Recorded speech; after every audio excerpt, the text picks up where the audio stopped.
सायंकाळ झाली होती.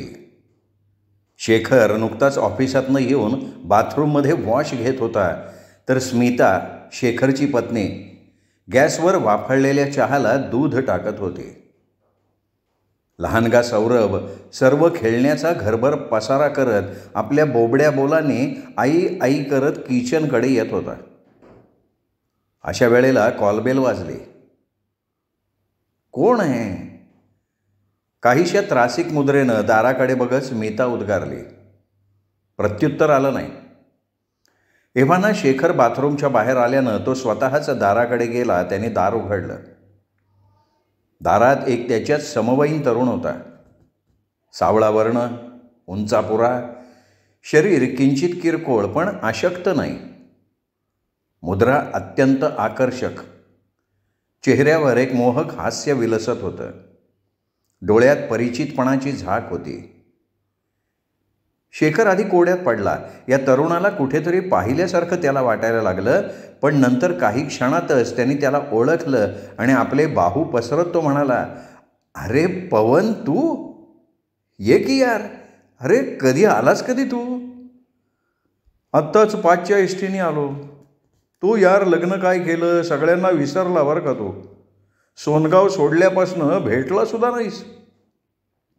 हे बघ पवन, हा आरोप मला मान्य नाही. मी नेहमी सोनगावी गेल्यावर तुझी चौकशी केली, पण प्रत्येक वेळेला तू मुंबईला गेल्याचं मला समजलं. घरी तू पत्तासुद्धा दिलेला नाहीस. मग तुझ्याशी संपर्क कसा करायचा सांग बरं. शेखर सुहास्य मुद्रेनं उद्गारला. एव्हाना स्मितासुद्धा बैठकीत आली होती. स्मिता हा माझा अत्यंत जवळचा मित्र आहे. याचं नाव पवन. अगं, जेव्हा आम्ही बेकार होतो, नोकरीच्या विवंचनेत होतो, त्यावेळी रोज वाचनालयात जायचो. वृत्तपत्रात एखाद्या वेळेला भरपूर जाहिराती दिसायच्या नोकरीसाठीच्या. एखाद्या वेळेस एकही दिसायची नाही. जाहिरात दिसल्यावर हा पवन वाचनालयात जणू नोकरी मिळालीच आहे असं समजून ब्रेकडान्स करायला लागायचा.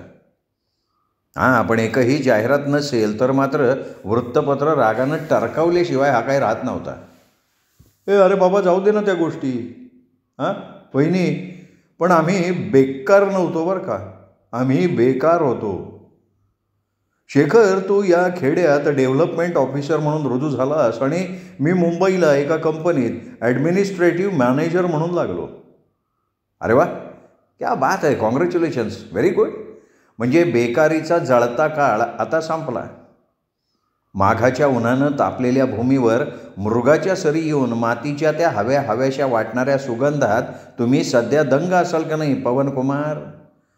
बा शेखर, अरे तुझं कविता करायचं खूळ अजून उतरलेलं दिसत नाही आहे. मला चहा पाण्याचं तरी विचारशील का नाही? भाऊजी, यांना ही एकच वाईट सवय आहे. आलेल्या पाहुण्याशी असे आधाशासारखे बोलत सुटतात ना की तो बिचारा कंटाळून जातो.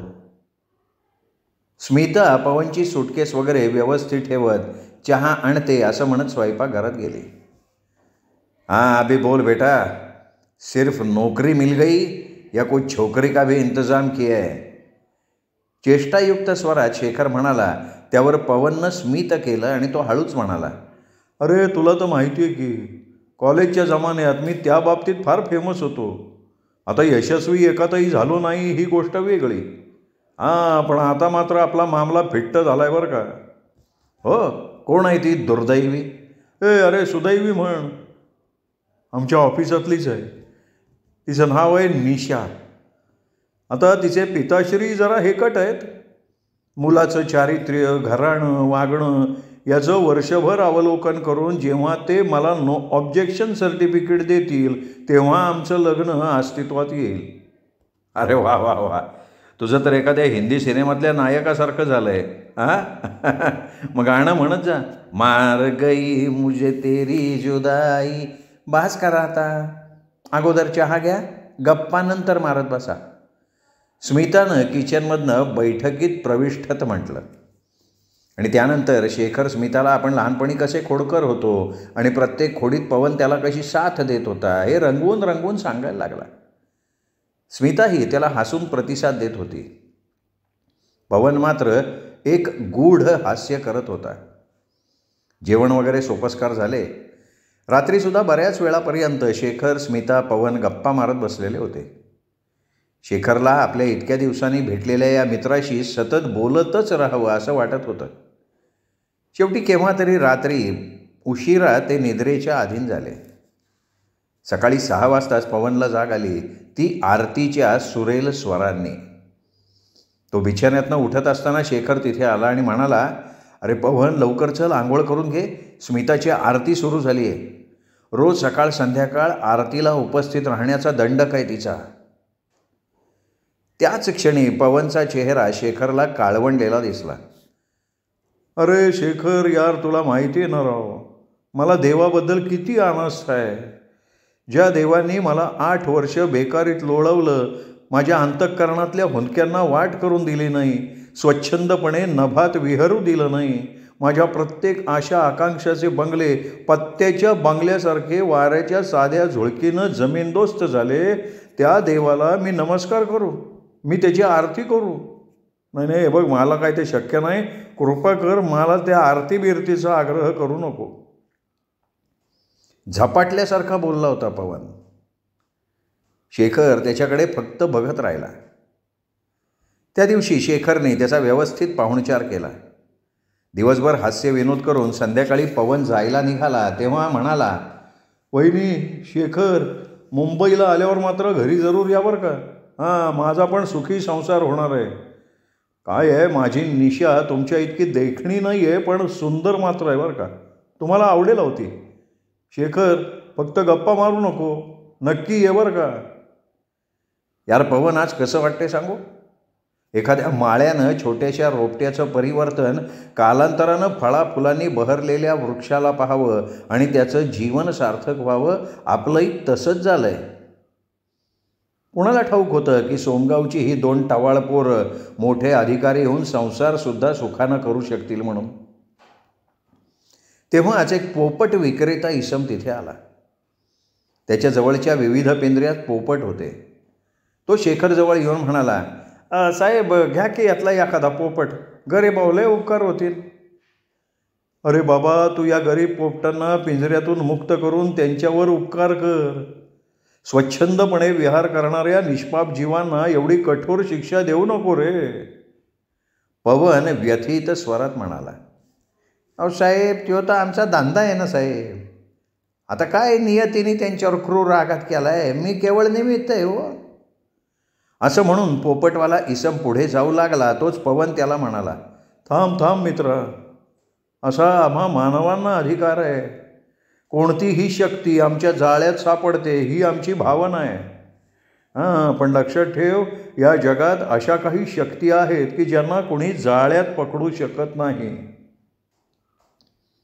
पोपटवाल्याला काहीच संदर्भ लागला नाही, त्यामुळे तो निघून गेला. अर्थात शेखर आणि स्मितालाही त्याच्या बोलण्यात अर्थ गवसला नव्हताच. त्यांचा निरोप घेऊन शेवटी पवन गेला. शेखरच्या मनाला रुखरुख मात्र लावून गेला. या घटनेनंतर 6 महिन्यानंतर शेखरच्या कामानिमित्त त्याला मुंबईला जायला लागलं. बऱ्याच वर्षांच्या कालावधीनंतर शेखर आज मुंबईला येत होता. आता त्याला पवनच्या भेटीची ओढ लागली होती. स्मिता देखील त्याच्याबरोबर मुंबई पाहण्यासाठी म्हणून आली. तिचा मामेभाऊ विक्रोळीला राहत होता. शेवटी भेटीला जाऊन ऑफिसचं काम करावं आणि तोपर्यंत स्मितानं विक्रोळीला आपल्या मामे भावाकडे राहावं आणि नंतर संध्याकाळी उभयतांनी बोरिवलीला पवनकडे जावं असं त्यांनी ठरवून टाकलं. ठरल्यानुसार त्यांनी आपापल्या कार्यक्रमांची अंमलबजावणी केली आणि बोरिवलीला पवनकडे संध्याकाळी ते निघाले. सायंकाळची ते रम्य वेळ असल्यामुळे शेखरच्या उत्साहाला उधाण आलं होतं. भव्य रस्ते, दुतर्फा झाडी, मुंग्यांसारख्या दिसणाऱ्या माणसांच्या रांगाच रांगा, सतत रस्त्यावरनं पळणारी वाहनं आणि प्रत्येकाच्या मागे असलेली घाई. हे असलं कधी स्मितानं बघितलंच नव्हतं. मुंबईतल्या त्या गगनचुंबी इमारती बघताना तिला खूप अचंबा वाटत होता. आजपर्यंत फक्त चित्रपटात बघणारी मुंबई आज ती प्रत्यक्षात बघत होती. शेवटी पवननं सांगितलेल्या पत्त्यावर ते दोघं पोहोचले. दारावरची बेल वाजवली. काही क्षणातच एका सुंदर तरुणीनं दार उघडलं. नमस्कार, आपण कोण? मी शेखर उईके, पवनचा खास मित्र आहे मी, आणि ही माझी पत्नी स्मिता. आम्ही सोनपूर ते आता निपूरहून येतोत. असं होय, या ना, या या. त्या तरुणीनं स्वागत केलं. छोटीच पण आटोपशीर सजवलेली बैठकीची खोली होती. भिंतीवर 1-2 निसर्गचित्र, त्या व्यतिरिक्त काही नव्हतं भिंतीवर. दारा खिडक्यांचे गुलाबी पडदे खोलीची शान वाढवत होते. ती तरुणी यांच्यासाठी पाणी घेऊन आली. आपण निशा वहिनी का? हां, हो ना, हो. बसा ना, बसा तुम्ही. आपण चहा घेता घेता सविस्तर बोलूयात. चहाचे घुटके हळुवारपणे घेत निशा शेखर आणि स्मिताकडे बघत म्हणाली, तुमची आणि पवनची भेट झाली असेल ना? अहो, म्हणजे काय, आता 6 महिन्यापूर्वी तो निपूरला आला होता. हां, आणि मग त्याच वेळी त्यांनी आम्हाला तुमच्याविषयी सांगितलं होतं. निशानं हास्य केलं, पण ते हास्य करुण हास्य होतं. त्यांनी तुम्हाला हे पण सांगितलं असेल ना की ते इथल्या एका कंपनीत ॲडमिनिस्ट्रेटिव्ह ऑफिसर आहेत म्हणून? हां, हो हो हो. पण का हो, काही गडबड आहे का? शेखर साशंकपणे उद्गारला. नाही, गडबड नाही आहे भाऊजी, गडबड अशी नाही, पण अंतःकरण व्यथित करणारी कथा आहे. शेखर भाऊजी, आज 2 वर्षापूर्वी एका मोटरसायकलच्या आणि ट्रकच्या अपघातात पवन आपल्या सगळ्यांना पोरका करून देवाघरी निघून गेलाय. चेहरा हाताच्या उंजळीत घेऊन निशा धाय मोकलून रडायला लागली. अहो, काय म्हणताय तुम्ही? हे कसं शक्य आहे? अहो, आता 5-6 महिन्यापूर्वी तर तो माझ्याकडे आला होता. शेखरवर वज्राघात झाला होता. स्मिता स्तंभित झाली होती.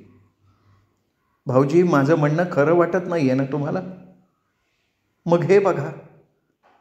रडवेल्या स्वरात तिने म्हणत टेबलाखालून एक जीर्ण झालेलं वर्तमानपत्र काढलं आणि ते शेखरच्या हातात ठेवलं. त्याच्या पहिल्याच पानावर ठळक बातमी होती. एका सुशिक्षित बेकार तरुणाला ट्रक मोटारसायकल अपघातात मृत्यू. नोकरी लागत नसल्यानं वैफल्यग्रस्त झालेल्या या तरुणाला मोटारसायकल चालवत असताना नोकरीच्या विचारतंद्रीमुळे ट्रकवाल्याचा हॉर्न ऐकू आला नाही. परिणामी अपघात झाला आणि एका बेकाराच्या सुखी संसाराची स्वप्न धुळीला मिळाली. त्या बातमीत पवनचा फोटोसुद्धा होता. भाऊजी, माझं पवनवर जीवापाड प्रेम होतं, पण वडिलांच्या तापट आणि हेकट स्वभावामुळे माझी आणि त्याची भेट होत नव्हती. ती बंद करून टाकली होती वडिलांनी मला त्याला नोकरी मिळेपर्यंत न भेटण्याबद्दल बजावलं होतं. ते नेहमी तुमच्याबद्दल मला सांगत होते. आपण लग्न झाल्यावर उभयता त्याच्याकडे जाऊ असंही ते म्हणत होते. पण परमेश्वरानं वेगळाच डाव साधला बघा. रोज इंटरव्ह्यूला कुठे ना कुठे जात, पण हताश होऊन परतत. बेकारीने त्यांचा बळी घेतला हो. एवढा हुशार, नेहमी फर्स्ट क्लासमध्ये उत्तीर्ण झालेल्या पवनला देवानं आपल्याकडे कायमच्या नोकरीसाठी ठेवून घेतलं बघा. इतकं बोलून ती पुन्हा रडायला लागली. स्मिता निशाचं सांत्वन करत होती. जेव्हा तिच्या रडण्याचा आवेग ओसरला तेव्हा ती म्हणाली, त्यांना तुम्हाला भेटायची तीव्र इच्छा होती म्हणून ते मृत्यूनंतर सुद्धा आले. आत्ता कुठे शेखरला पवन आरतीला न येण्याचं आणि पोपटवाल्याला त्यांनी सुनावलेल्या वाक्याचा संदर्भ लागला होता. या जगात अशा काही शक्ती आहेत की ज्यांना कोणी जाळ्यात पकडू शकत नाही, हे पवनचं वाक्य त्याला आठवलं आणि शेखर व्यथित झाला.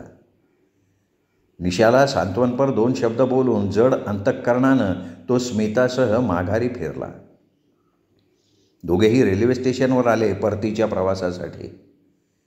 स्मिता तर मुंबई बघायला आली होती, पण तिला आणि शेखरला दिसलं ते एका बेकाराचं भग्न झालेलं जीवन, एका कुमारिकेची झालेली वाताहत आणि तिच्या पवित्र प्रेमाचं झालेलं दर्शन. कदाचित हे बघण्यासाठीच जणू ते इथे आलेले होते. दोघांच्याही डोळ्यातनं फक्त अश्रू वाहत होते, फक्त त्या निशाच्या 2 थेंब अश्रूंसाठी. श्रोते हो, तुम्ही ऐकत होतात प्राध्यापक डॉक्टर आनंद दत्तात्रय भोसले यांची कथा फक्त 2 थेंब.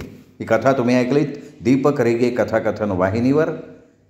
तुम्हाला ही कथा नक्की आवडली असेल. हा व्हिडिओ लाईक करा, मित्रपरिवारात, नातेवाईकात, सोशल मीडियावर शेअर करा. कथा कशी वाटली हे सांगण्यासाठी कमेंटही जरूर करा. भेटत राहूयात दीपक रेगे कथाकथन चॅनलवर. दीपक रेगे कथाकथन चॅनल म्हणजे कथा आनंदाचा अत्युच्च ठेवा.